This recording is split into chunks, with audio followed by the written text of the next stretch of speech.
What's happening out there, everybody? This is Hayden Adams with A Designer Who Codes.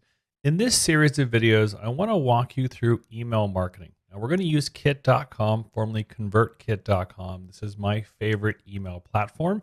If you have a similar tool like Constant Contact or Email Octopus, some things might be a little different, but there are very similar programs out there. I'm going to use Kit, but you can use whatever company you want to use for this example to mimic after. Just so we can go over Kit's details, the pricing is basically free to start. And then essentially, once you go above a certain level, you'll want to jump into that creator level at $25 a month, which is paid yearly and, of course, includes 2 months free. Now, if you just want to go pay monthly, that's totally up to you. And you get it for $29 per month.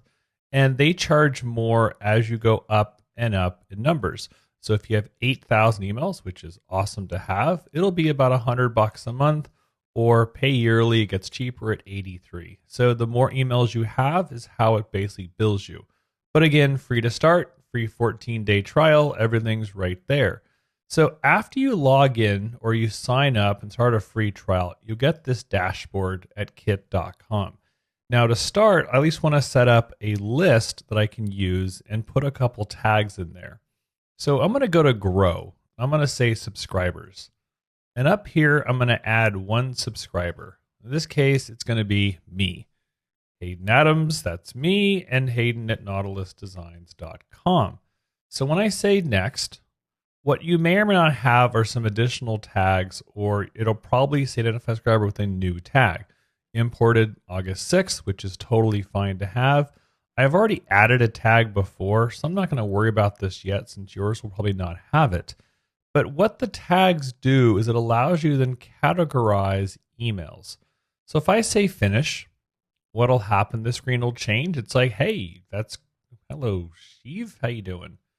So you have your first subscriber. That's great. You have not sent any emails. The click rate is 0 and emails sent. Yes, I just put this in. What you then can look at is that down here, you can either create segments to help organize your subscribers, or more importantly, what I use all the time are tags. So you can say form purchases when you imported this. I did this morning and I redid it again today. So again, it's going to have 2 lists of subscribers. And I believe that me, I tagged myself before into form purchases. So therefore it re-put my subscriber in there. So form purchases, no, there's no one there. I took it out, that's right. So if I want to do is I want to add someone, and this is how to categorize people. Let me go back to grow, subscribers, there we are. So if I want to add my subscriber, what I can do is, go away in that part, is I can create a tag and then tag them with a specific tag. So once again, I can then tag this, moving around the screen today. I can add this tag by saying bulk actions, add tag, and I'm going to say form purchase. Now, when I'm adding subscribers, a big thing to be aware of is that you can do it a couple different ways. One subscriber, import a CSV if you're moving your email address from somewhere else. You've been keeping it, let's say, an Excel spreadsheet. Be aware that we can't buy lists. This is a big disclaimer that they do mention when you sign up for email companies. You must authentically give people permission to be emailed. If you buy lists that doesn't give someone permission, that means you're buying a random list, and that could get you banned at kit.com. I had it happen with a client. I set them up. They went on their merry way.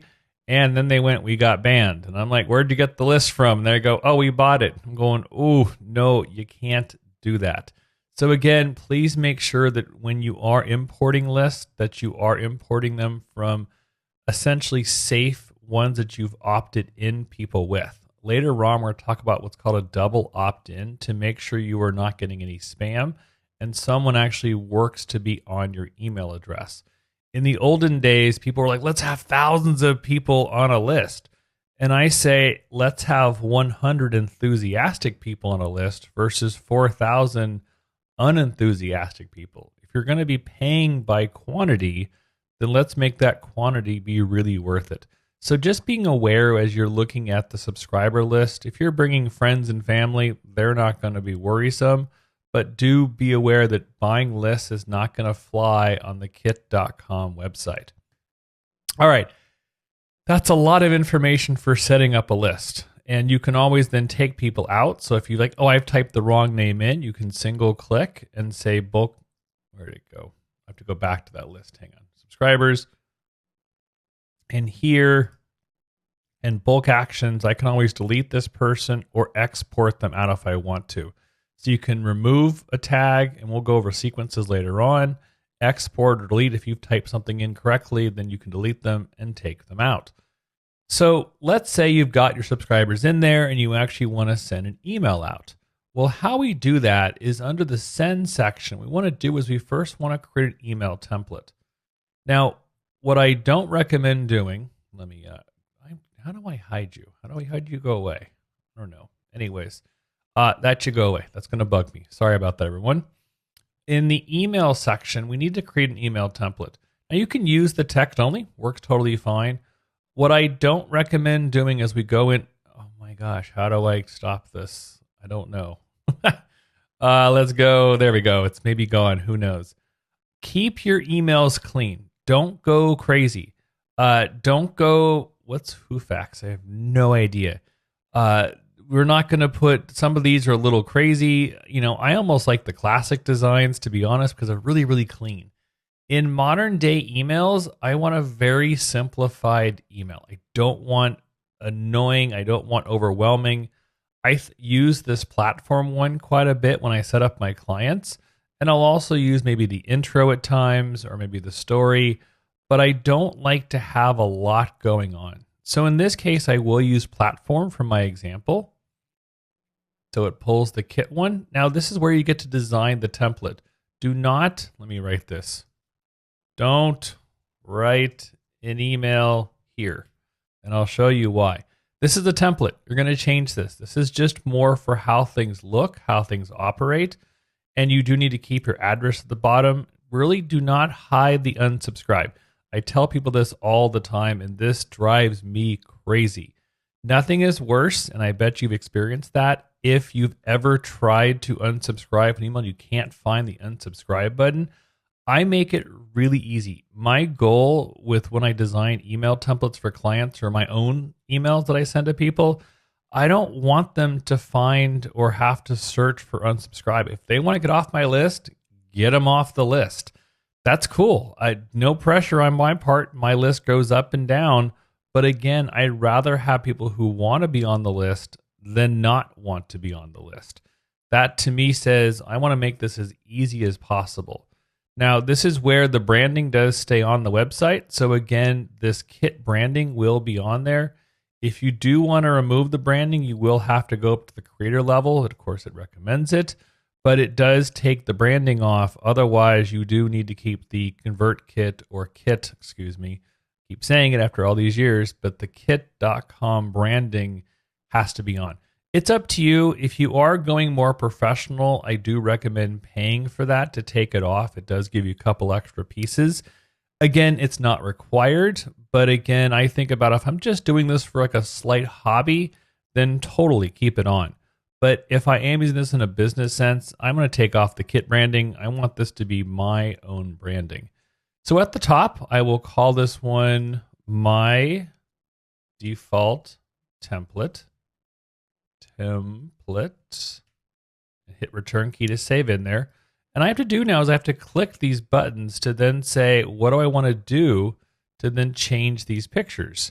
So if I want to replace this picture, I have nothing in here. I do have a floppy disk image that I brought in from a different design. Let me see if I can find that desktop photo. And let's bring in this little picture right here. Oh, that's right. I am on a different screen. Let's bring this picture in right here. So there is my company. It's got this really cool retro floppy disk. Yes, they are called floppy disks. I won't go into that for everyone who's under 25, but that is a 3.5mm floppy drive. And there is my icon for my design.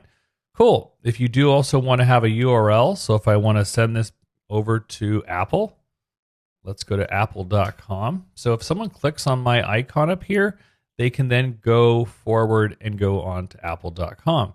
If you want a caption, you can also have it. You can also increase whoa, you can go that big. Let's make it small. Again, these are emails. We're not going full on crazy branding, but if you do want to have a branding profile, do be aware to keep it clean. Don't go overboard. And you can then align it to the left, to the right, whatever you want to do. The world is yours in here. You can also wrap text, optimize the image, all of these pieces. I don't mess around too much with this, but I will usually add accessibility. So I'll say floppy illustration, floppy disk image. Wow, typing all of a sudden became difficult. Floppy disk image, boom, we have accessibility there. So what in this design is I want to focus on though is, to me, it's not big on having things be left or center aligned. What I want to do is then go towards the left. So essentially what I will do is that down the road in the design, I will have this text be left aligned, and I can come up here in my text area to then left align it. What you're also focusing on is button colors. The click here can change, but I think about, you know what? If I was me, I'm thinking about that blue color, so I might go a little darker blue to set the same color. Whoa, let's move that back. So the magic of pausing, not quite sure what glitched. I just made a simple second template and we're back in action. I've got my icon up at the top, so I've got that there. I have things for signing up. Again, don't write the email here. We're doing that in a second. What I want to focus on again is just readability. And I think about making my type big. I don't want it too small. Maybe 18 might be too big. Depends what you want to go. I'm going to go 16 just for readability, but not too small. So now that we have our template, I'm going to actually get rid of the other one before. So again, my default template is not my default template. That one hiccuped. We just get rid of it, and it's that easy. Now, if you do want to set your template, so this is fine. It's check back soon. Give it a few more minutes and it'll probably kick into gear. Not only worried about it, I can then default to whatever template I want to use in this overall design with this giant floppy disk. Now, to actually send an email, what I am going to do is come up to send and say broadcast. So in here, I have no broadcast. Hello, how you doing there, Shiv? In the new broadcast section, what I want to do is, this is where I get to compose my, oh my gosh, I can just hide that one screen one more time. In this section, I'm going to choose my starting point for template number 2. Come on, there we go. And now this is where we're actually going to then create our template now from the template to an actual email. So the subject line will be my first email. Awesome. Now what I can do is I can now write the email here. Welcome. I'm glad you're a part of my email list. So now we can simply change that template to be usable in our design. So if I want to add an extra paragraph, just hit the return key. Or now inside this design, what I can do is I can add whatever I want. A numbered list, a block quote, a button. If I want to add an image, it's kind of further down the page. There it is. File, video. The video won't play in an email, but you can send it from YouTube, a gallery, Bandstand, not quite sure what that is. Countdown timers are helpful. So if you want to add that, fetching timer, what you can do is you can set the timer. This case, I want to have it on August 28th at 8 p.m. So you have 22 days to buy your tickets. So I'm glad you're part of the email list. I say, since this is my first email, I wanted to let you know of an upcoming event. Buy your tickets soon. So if you want to create that, what that does is, I'll take out that section right there. Now it gives someone an actual mission to what they're going to do, or a call to action in your email. So I'll say, click here to buy tickets. So what that does is it allows me in this form to then add in this form, in this button. What I'm going to do is in the URL, I'm going to say, you know what? When you're going to buy tickets, you're going to head over to apple.com. And now when someone clicks on this button, they'll be taken to that URL. Now, again, you can still change the background color, the text color. For this design, I might want a large size of a button. I'm like, do not miss, do not pass go, buy this giant button.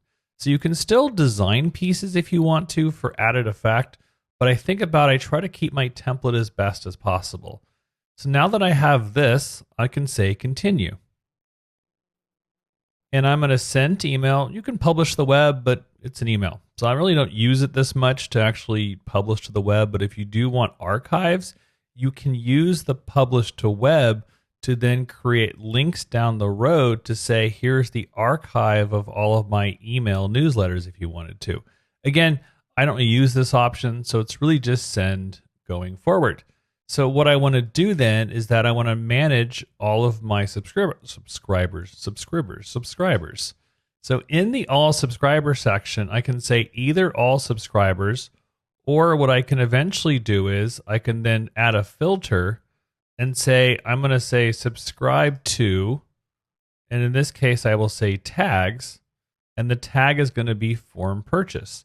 So if I want to find everyone that purchased something from this form that I built, I can say add filter. And what's going to happen is it's going to say, okay, you're going to send it to all those people, as in one.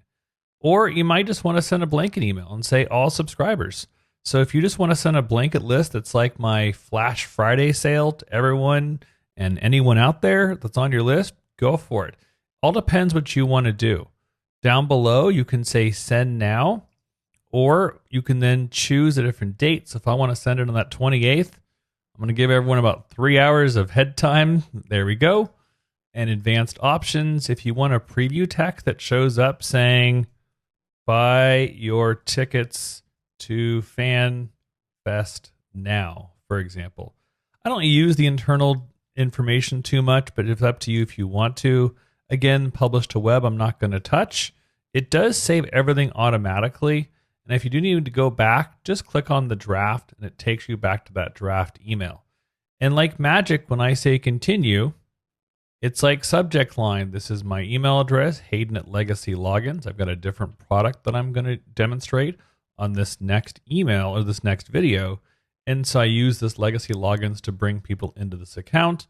And I can schedule this broadcast to be sent to all of one subscriber. But this is how you can set up and get your email working using kit.com.